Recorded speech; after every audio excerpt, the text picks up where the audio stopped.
Greetings and salutations, and welcome once again to Under the Helmet with the Professor Jess. That's me. And we are joined today by the owner of the Las Vegas Fury, Jon Bond, also known as Max Jackson. Is that correct? Our That's right. illustrious safety. I was sitting here after I said it. I hope that's right. And I'm just, this is kind of another one I'm really excited to be able to do. To kind of show the mistakes that I made, talking about the history of the club, and also, your connection to the league. So first off, I'm not going to do too much anymore with this. Kind of tell us about yourself, and then we'll kind of get into the league and that kind of stuff. I'm from Chattanooga, Tennessee, and grew up with football, watching it at least, Tennessee Vols, and so always been interested in sports. And then when I came out to Vegas for the job, I've been out here for 12 years now, and mainly just do play a lot of board games and enjoy co-op stuff. So found the league and thought it was something that really looked exciting to be involved in, and here I am. Well, I didn't know you were from Chattanooga and originally a Vols fan. So I lived in Nashville for 10 years, and I've lived here so gosh, now for 19 almost. So I definitely a lot of volunteer football in my last 20 some years. You talk about finding the league. What's kind of your history with the league, and then I want to get into the history with Vegas, the Fury here. So when you got started, go ahead. I found the league in season 9 on the front page of Twitch TV. They had the championship game between Chicago Wildcats and Mexico City Aztecs. And like everyone that comes into those chats, I'm sure you've seen it, they go, what am I watching? And I didn't quite say that out loud, but I did get intrigued, and I did like watch the entire game, and then found the Discord and got involved. And then the next day at work, I told Tony, hey, we got to do this. So you guys joined the league pretty much at the same time. Correct. Yeah. He thought maybe it was just a phase and that it'd just be something I was into for 2 or 3 weeks. And then he's like, all right, well, and then 2 or 3 weeks, I was still talking about it every day. So he realized, man, okay, I'll look into this more. And so we both signed up and got on a team. Were you on the same team at the beginning like that, or? Yeah. We both joined the San Francisco Sharks, which was a new expansion team, and they had some spots open. Originally, I wanted to play a tight end position, and I had asked everyone from Vancouver to, I don't know, 4 or 5 people. I'd hit up a lot of owners saying, hey, I'm looking to get on your team. And at the end, we had a really good offer to make almost a max statted character, max value. So we kind of both jumped on that. And first few weeks, I got the video game for PS3 and started looking into how the game worked. And then 3 or 4 weeks later, I was coaching the team. Wow. So how did we go from finding this on Twitch to creating your player Max to now owning the Las Vegas Fury? Well, I had no idea that I didn't get into the league thinking I wanted to own a team or coach a team, but definitely the drive of watching all the material. I was looking up material from like season 6 and season 7 that was posted on YouTube, and then the analysts at the time when they did their little shows definitely talked about how they didn't think the Sharks had a chance. And I don't consider myself a competitive person, but I didn't care to to just be that team that's just gonna go, winless and just be the joke in the league. So I definitely wanted to prove that we could go, head to head with anybody. And so that so how did you do? How'd you do once you took over as coach?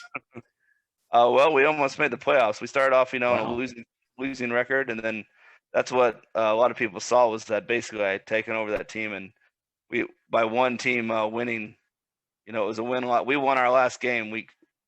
week 12 and by another team winning or loss, back and forth field goals that kept us right below from making the playoffs that season. So I almost took us right back. Wow. So how did that experience? I mean, obviously you enjoyed it. How did that lead to getting the Vegas Fury or putting them together? Well, they had the expansion teams opening up again with three more teams, and then one team was selling. So we had the New Orleans Pharaohs, the Baltimore Vultures, my team, Las Vegas Fury, and then Jeremy bought San Antonio and moved them to Denver. So And at that time, Vice Wars was born, huh? Visors was born that off season. It was just something I really didn't think I didn't know still until the last minute. I was still something I was on the fence about making that point, deciding if how much I really wanted to go to the next level and get involved, or if I just wanted to have. I had a great character. Uh, he's been a premier in the league. Made all the Pro Bowls for the most part, almost all of them. I think he might have missed one season, but um, so I was, how much time do I want to invest in this, or do I just want to have my guys show up for game day? And so I pulled the trigger and I made a video. I think you've seen it, that little video I showed you. Mm-hmm. Yep. Little Yep. video. I made that as part of my package for the ownership to show, hey, look, this is the team and the uniform, what we could bring to the field, and put in the time and effort, and everyone saw that I basically could run a team since I basically did it before. So here I am. We made the playoffs the first two seasons, and then I kind of got burned out a little bit, and so I kind of backed off a little bit, and then we kind of fell apart. Well, not fell apart, but I needed to put my hands back on my on the team to really get us back where now we're back in there, back in the Well, fight.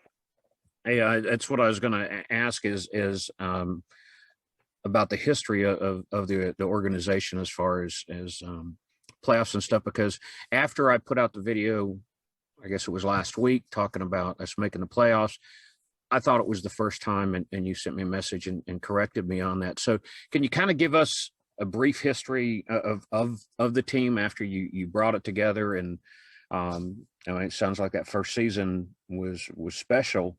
Now, and but what's the progression you saw with the team?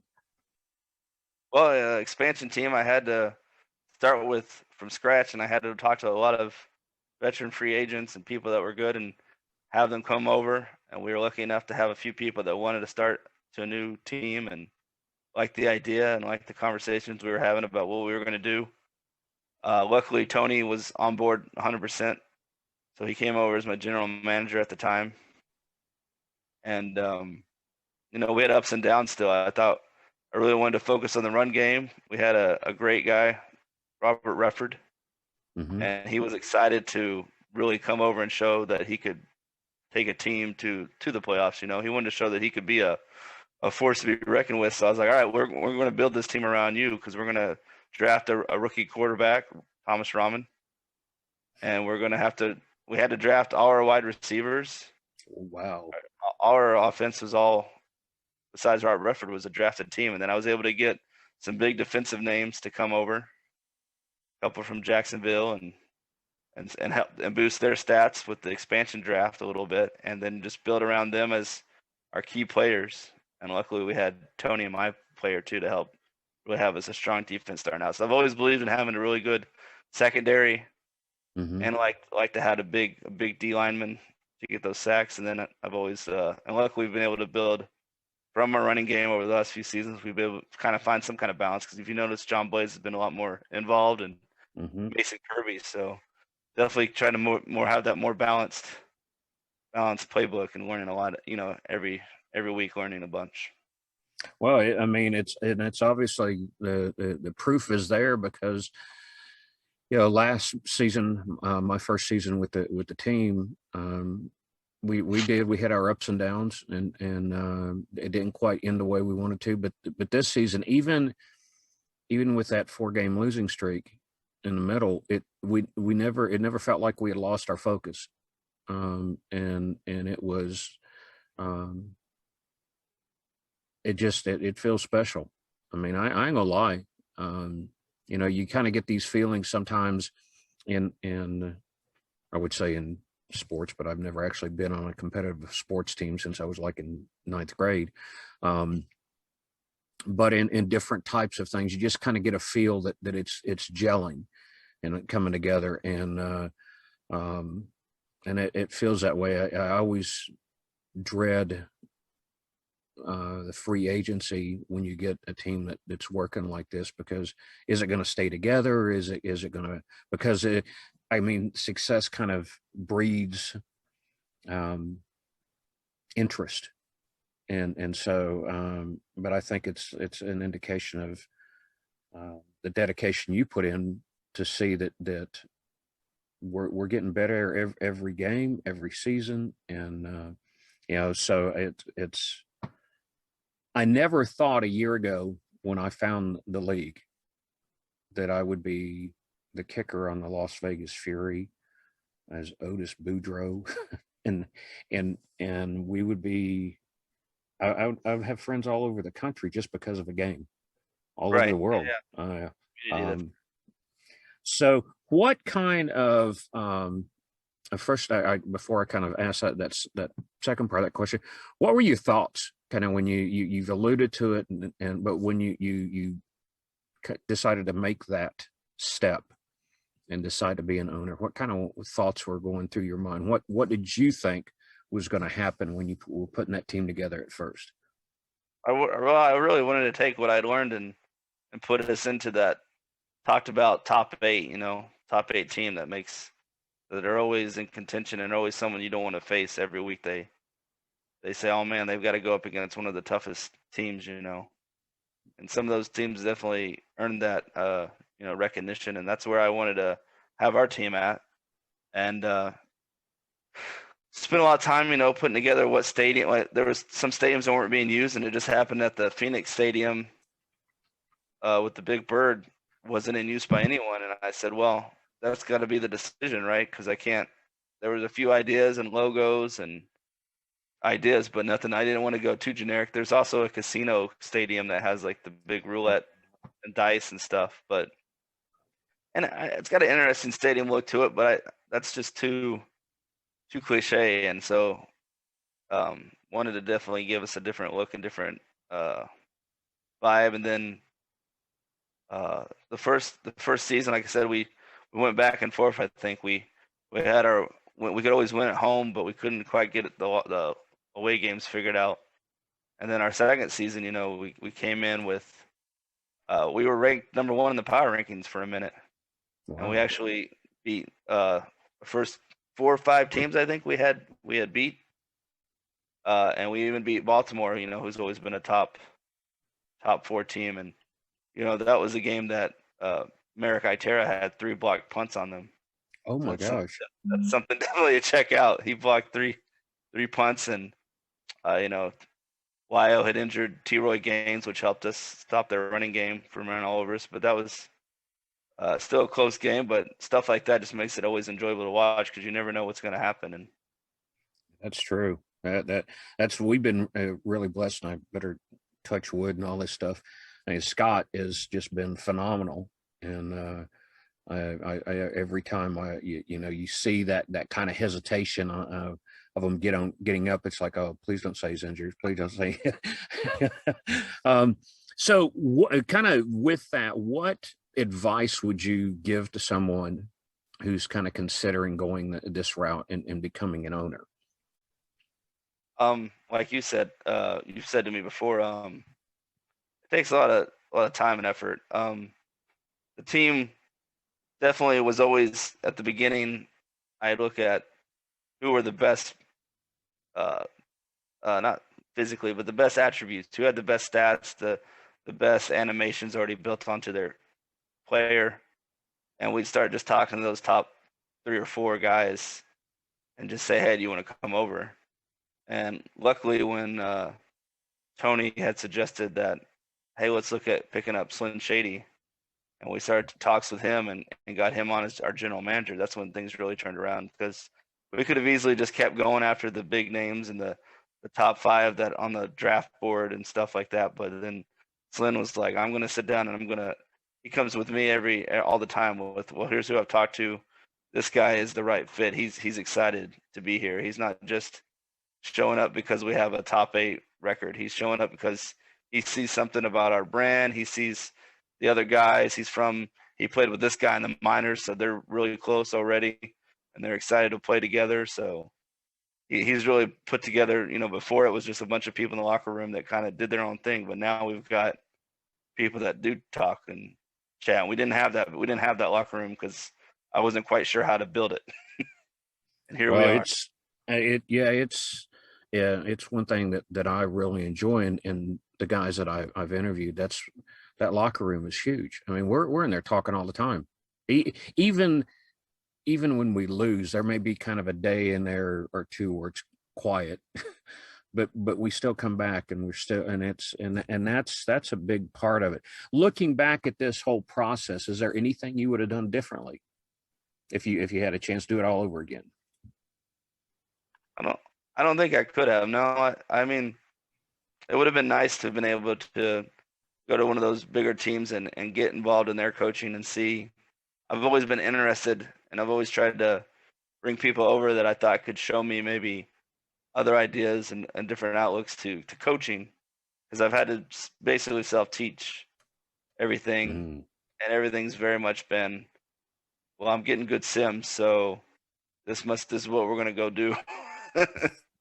And which is a frustrating process, because every play doesn't have a purpose, and maybe every defensive play I put in doesn't exactly like, well, I'm putting these plays in because it's gonna do this. I'm like, well, I know that when I have all these plays in, we seem to win. So there's a little mystery to it still for me, and then sometimes you could have the perfect defense and it still doesn't play out like you want it to. So yeah, we talked when I was really heavy into the scouting, is once that ball snapped, the all the defense pre-planning kind of goes out the window, because all the defensive players are reactionary, and and sometimes even just watching the game, you just want to kind of throw your hands up and go, okay, I'm clueless. I don't know what just happened there. So it's I think, kind of looking at this from the outside and stuff, I think putting all the pieces together, the right pieces together at the right time, is a big part of this, the success that we're having. And you and Shady and Tony and Scott and all the other people that are involved, and Tiberius, is all those pieces coming together, is what's making it work as well it is. And I ain't gonna lie, the brand, these colors, I mean, that flag, I got one, and I keep debating, do I use the flag because it's so good, or this background that Frank made me? I mean, and the first thing, when I showed my wife my jersey, she's like, oh, that's cool. My wife's got a polo. I mean, I think we're the only team with polos, which is really rocking.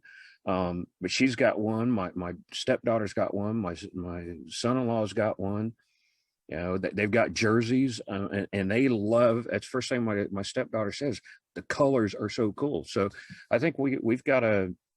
You put all those kind of pieces into place, and then I think that the personnel, is played a huge part in this. So, you ready for the quick fire silly questions? This debate is opened up in the locker room, so I'm gonna. We'll start out with the easy ones, and then we'll get to that tough one that Okay. seems to be the issue. So, chocolate or vanilla? Vanilla. Okay. Well, I think you're the first one that said vanilla. I'm kind of like, as long as they're there, I don't care. What's your favorite color? Purple. That might, the skyline, that works there then. Yeah, mine is blue, but Yeah, not this Carolina blue that we have over here. there's definitely a lot of shades of blue that you can appreciate, though. I can get it. Yes, yeah. Let's see. Morning person or night owl? Night owl. I was up till 2 a.m. last night simming. Because there are times that now I'm a morning person. I'll wake up at like 4:30, and I'll wake up and kind of look, and it shows that you're on. You and Doug are online simming at like, just unbelievable hours. Beach or mountains? Beach. And you don't probably have to. Well, I guess the closest one for you would be in California, there in Vegas, wouldn't Yeah. it? I mean, I grew up going to Destin a lot. Okay. So Do you prefer to travel or stay at home? I'm a stay-at-home type of guy. I'm that way now. Part of it out of necessity, but it's just nice. As I told somebody the other day, just kick your feet up and relax.